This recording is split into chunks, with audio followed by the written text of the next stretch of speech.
साद एक मकबूल आम फिल्मी गीत गुनगुनाते हुए मेन बाजार से निकलकर नहर की तरफ जाने वाली सड़क पर आ गया।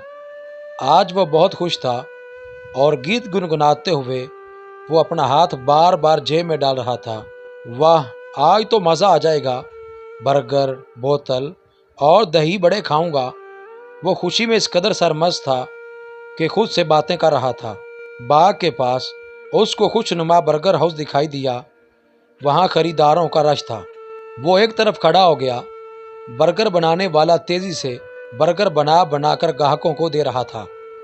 साद कुछ देर तो खड़ा रहा, फिर उसने देखा कि ये रश तो रात गए तक कम ना होगा। उसने बर्गर बनाने वाले को कदरे ऊंची आवाज़ में कहा, भाई जी, एक अच्छा सा बर्गर बना दे। ये जुमला उसने कई बार दोहराया।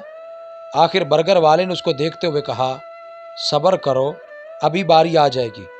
कुछ देर बाद साद के हाथ में गर्मा गर्म बर्गर था। ये लो भाई, बकाया पैसे दो। पैसे खुले दो, बर्गर वाला बोला। मेरे पास तो यही 500 का नोट है।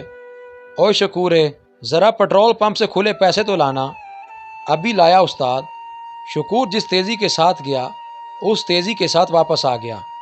अब शकूरे के साथ पेट्रोल पंप से एक और आदमी भी साथ आ गया था। ये 500 का नोट किसका है? पेट्रोल पंप से आने वाले शख्स जलाल ने पूछा। मेरा है 500 का नोट। साद ने बर्गर का पहला लुकमा खाते हुए कहा। इधर आओ ज़रा। जलाल ने साद को घूरा। ओए शकूरे, क्या बात है? उस्ताद, ये फ्राडिया है, ये नोट जाली है। जाली नहीं, ये असली नोट है। घबराहट के मारे साद से बोला भी नहीं जा रहा था। अभी पता चल जाएगा। ये कहकर जलाल ने उससे बर्गर छीन लिया और उसे पकड़कर पेट्रोल पंप पर ले गया। कहाँ से लेते हो ऐसे नोट? जलाल ने साद को घूरते हुए पूछा। ये मेरा अपना नोट है। ये नोट है तो तुम्हारा, मगर ऐसे जाली नोट कहाँ से लेते हो? कहीं से भी नहीं। जलाल, ये इस तरह नहीं मानेगा। तुम पुलिस को फ़ोन करो। ये मशवरा असद का था। पुलिस? मैं बेकसूर हूँ, मुझे घर जाने दें। साद ने इल्तजा की। तुम घर नहीं, अब थाने के मेहमान बनोगे। जलाल गर्राया। कुछ देर बाद पुलिस आ गई। 15-16 साल साद को देखकर इंस्पेक्टर अख्तर ने कहा, लगता ये कितना मासूम है और इसके काम देखो। सर, जराइम पेशा लोग ऐसे बच्चों के जरिए जाली नोटों को बाजार में चलाते हैं। एक सिपाही बोला। बोलो, तुम किसके लिए काम करते हो? इंस्पेक्टर अख्तर ने सवाल किया। किसी के लिए भी नहीं। फिर ये नोट तुम्हारे पास कहाँ से आया है? ये नोट मुझे बाजार से गिरा हुआ मिला है। सर, बहुत चालाक है ये, इस तरह नहीं बकने वाला, सिपाही ने कहा। बिठाओ इसको गाड़ी में। इंस्पेक्टर अख्तर बोला। मुझे छोड़ दो, मैं बेकसूर हूँ। जुबान बंद रखो वरना एक थप्पड़ लगा दूंगा, बड़ी मूंछों वाला सिपाही चिल्लाया। ज़्यादा सख्ती नहीं, बच्चा है, प्यार से बात करो, इंस्पेक्टर अख्तर ने कहा। Yes sir. सर, आपके लिए वायरलेस पर पैगाम है। चांदनी चौक पर 2 पार्टियों में लड़ाई हो रही है। आप वहाँ फौरन पहुँचें और मैं थाने से मजीद नफरी लेकर जल्द चांदनी चौक पहुँच रहा हूँ, इंस्पेक्टर फौरन बोला।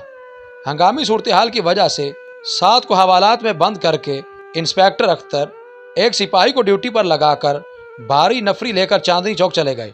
साद के लिए एक एक लम्हा सदियों पर भारी था। भूख प्यास से उसका बुरा हाल था। इसको रह रह कर अम्मी जान का ख्याल भी आ रहा था।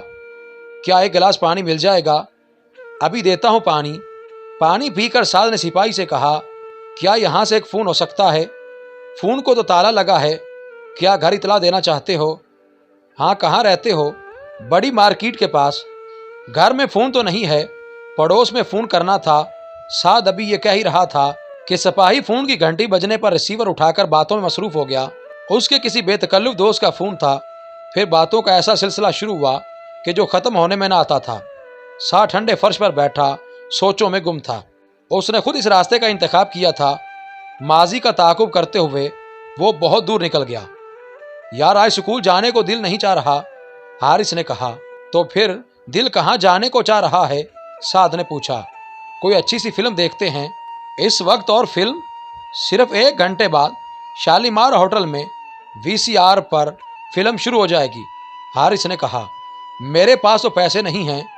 इसकी तुम फिक्र ना करो, 5 रुपए का चाय का 1 कप पियो और पूरी फिल्म देखो। मेरे पास 10 रुपए हैं, हारिस ने जेब से 10 रुपए का नोट निकालकर साद को दिखाते हुए कहा। वो 1 घंटे तक इधर उधर फिरते रहे। जब 9 बजे तो दोनों शालीमार होटल में मौजूद थे। ये फिल्म एक्शन से भरपूर थी। 11:30 बजे के करीब फिल्म खत्म हुई तो दोनों बस्ते गले में डाले गोल बाग में दाखिल हो गए। 2 बजे तो दोनों गोल बाग से अपने अपने घर की तरफ रवाना हो गए। साद की अम्मी जान ने उसकी बलाएं ली। उसकी अम्मी जान यूं तो पहले भी उसे बहुत प्यार करती थी, मगर जब से उसके अब्बू जान एक हादसे में इंतकाल कर गए थे, इनकी मोहब्बत मजीद बढ़ गई थी। घर, गांव की थोड़ी सी ज़मीन से होने वाली आमदनी और ताया जान की माली मदद से चलता था। जब एक दिन साद घर से स्कूल जाने की बजाय एक बाग में हारिस के साथ मौजूद था तो ताया जान ने उन्हें देख लिया। ताया जान ने उसकी खूब पटाई की। क्यों अपना वक्त ज़ाया करते हो, कुछ पढ़ लिख लो, कल काम आएगा। ताया जान की बातों का उस पर असर चंद रोज ही रहा। अब फिर वो पहली वाली डगर पर आ गया था। इसको कई बार अम्मी जान ने समझाया, मगर वो साद ही क्या जो किसी की बात मान ले। इन हालात को देखकर ताया जान और अम्मी जान ने फैसला किया कि साद अगर पढ़ना नहीं चाहता तो फिर वो कोई काम सीख ले। अगले ही दिन वो एक मोटर मैकेनिक का शागिर्द बन चुका था। उस्ताद की डांट डपट और हर वक्त हाथ मुंह के काला होने से साद यहाँ भी ज्यादा दिन ना गुजार सका। अगर तुम्हें अपने हाथ मुंह का इतना ही ख्याल है तो फिर पढ़ लिख लो, ताया जान ने इसे समझाया। साद ने तो हर उस रास्ते को बंद कर दिया था जो पढ़ाई की तरफ जाता था। भाई जी, आप इस बच्चे के लिए कुछ सोचें, मुझे तो दिन रात इसी की फिक्र खाई जा रही है। साद की अम्मी जान बहुत अफसुर्दा थी। मैं आज शाम ही शेख रहमत से बात करता हूँ। वही शेख रहमत जिनका मेन बाजार में स्टोर है। हाँ, मैं उन्हीं की बात कर रहा हूँ। दूसरी सुबह ताया जान साद को शेख रहमत के पास ले गए। शेख रहमत ने साद को देखकर कहा, कुछ पढ़े लिखे हो या अनपढ़ हो? 5 जमातें पास हूँ, साद बोला। चलो फिर तो हिसाब किताब कर लिया करोगे। अमीन भाई, आप बेफिक्र हो जाएं, अब साद कहीं नहीं जाएगा। शेख रहमत की कही हुई ये बात वाकई सच साबित हुई। वक्त के साथ साथ साद ने शेख रहमत का इत्मीनान हासिल कर लिया। वो नमाज पढ़ने जाते या कुछ देर के लिए स्टोर से बाहर निकलते तो काउंटर पर साद ही होता।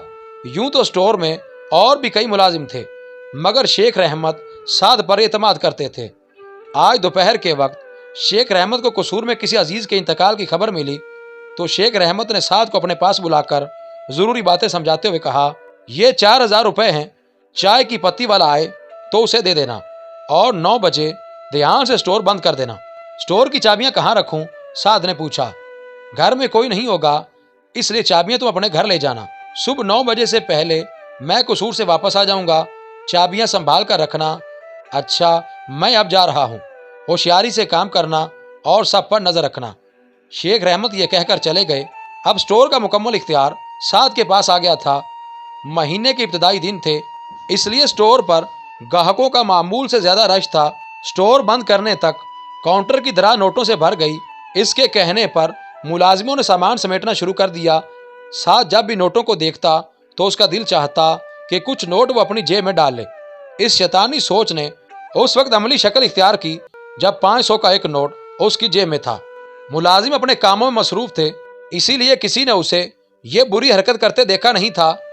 उसे क्या खबर थी कि वो जिस नोट को चुरा रहा है वो जाली है। कोई गाहक रश का फायदा उठाते हुए ये नोट उसे दे गया था। ये जाली नोट उसे घर की बजाय थाने के लॉकअप में ले आया था। इधर तो ये परेशान था ही, मगर उसकी अम्मी जान और ताया जान भी बेहद परेशान थे। ताया जान ने शेख रहमत के स्टोर और घर फोन किया, मगर उन्हें साद के बारे में कुछ मालूम ना हो सका। आखिर उन्होंने शेख रहमत के मोबाइल फोन पर राब्ता किया। सूरत हाल की नज़ाकत देखकर रात 12 बजे शेख रहमत फौरी तौर पर कसूर से वापस आ गए। अब वो भी ताया जान के साथ साद की तलाश में मसरूफ थे। रात 3 बजे के करीब चांदनी चौक में लड़ने वाली पार्टियों को गिरफ्तार करके लाया गया तो इंस्पेक्टर अख्तर को साद का ख्याल आया। भूख प्यास और पुलिस के खौफ से उसके होश ठिकाने आ गए थे। यही वजह थी कि जब इंस्पेक्टर अख्तर ने मोहब्बत से उसे 500 रुपए के जाली नोट के बारे में पूछा तो उसने सारी बात सच सच बता दी। तुम झूठ तो नहीं बोल रहे? बिल्कुल भी नहीं। अब नवाज इसके घर वालों को इतला दो, इंस्पेक्टर अख्तर ने कहा। इतला हमसाये के यहाँ फोन करके दी गई। साद की गुमशुदगी से सारा मोहल्ला ही परेशान था। थोड़ी देर में ही ताया जान, शेख रहमत और इलाके के दीगर लोग थाने में मौजूद थे। साद उन सब के सामने गर्दन झुकाए खड़ा था। ताया ने गुस्से से साद के मुंह पर तमाचा मारना चाहा तो इंस्पेक्टर अख्तर ने कहा, مار نہیں پیار، بچہ ہے، غلطی کر بیٹھا ہے۔ اس بچے نے تو بے عزت کروا کے رکھ دیا ہے۔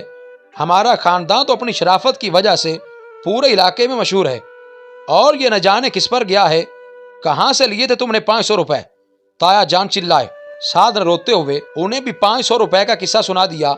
وہ روتے ہوئے یہی کہہ رہا تھا کہ اس نے اللہ سے بھی معافی مانگ لی ہے اور وہ سب اسے معاف کر دیں، آئندہ وہ ایسی حرکت نہیں کرے گا۔ سعد کو روتے دیکھ کر انسپیکٹر اختر نے بتایا، تمہارے لیے یہ بات دلچسپی کا باعث ہوگی کہ چاندنی چوک میں ہونے والی لڑائی کی وجہ ایک جعلی نوٹ تھا۔ گلزار نامی ایک شخص نے تنویر جیولر سے کچھ رقم ادھار لی۔ آج جب گلزار نے ادھار کی رقم واپس کی تو اس میں 1000 روپے کا ایک نوٹ جعلی تھا۔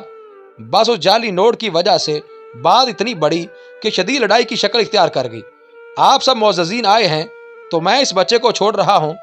یہ سن کر سعد کی جان میں جان آئی۔ سعد نے تھانے سے نکلتے ہی سٹور کی چابیاں شیخ رحمت کی طرف بڑھائیں تو انہوں نے کہا، چابیاں اپنے پاس ہی رکھو، صبح سٹور تم ہی کھولو گے۔ اس کا مطلب ہے آپ نے مجھے معاف کر دیا ہے۔ ہاں، میں نے تمہیں معاف کر دیا۔ تم نے اللہ سے سچے دل سے معافی مانگی ہے تو اللہ نے بھی یقیناً تمہیں معاف کر دیا ہوگا، کیونکہ سورہ نحل میں ارشاد ربانی ہے کہ پھر جن لوگوں نے نادانی سے برا کام کیا پھر اس کے بعد توبہ کی اور نیک ہو گئے تو تمہارا پروردگار ان کو توبہ کرنے اور نیک ہو جانے کے بعد بخشنے والا اور ان پر رحمت کرنے والا ہے۔ چابیاں جیب میں رکھو اور صبح سٹور پر آ جانا۔ شیخ رحمت کی باتوں سے سعد کو ایسا لگ رہا تھا کہ اللہ نے شیخ رحمت کی صورت میں اس پر رحمت کی ہے۔ گھر پہنچنے تک 500 روپے کا جعلی نوٹ اس کی آنکھوں کے سامنے گردش کرتا رہا۔ وہ سوچ رہا تھا کہ 500 روپے کا جعلی نوٹ بھی تو اس کے لیے رحمت ہی ثابت ہوا، کیونکہ اگر یہ نوٹ جعلی نہ ہوتا تو وہ پہلی ٹھوکر کھانے کے بعد کس طرح سنبھل پاتا۔ سعد نے اپنے گھر کی دہلیز پر قدم رکھا تو رات کے اندھیرے پر دن کا اجالا غالب آ رہا تھا۔ ایک روشن اور نیا دن اپنے آنے کی نوید سنا رہا تھا۔ سعد نے بھی آج پہلی ٹھوکر کھانے کے بعد ایک نئے، روشن اور اچھے دن کا آغاز کر دیا تھا۔ مزید اچھی ویڈیوز کے لیے چینل کو سبسکرائب کریں، بیل آئیکن ضرور دبائیں تاکہ ہماری ہر آنے والی نئی ویڈیو کی اپڈیٹ آپ کو سب سے پہلے مل سکے۔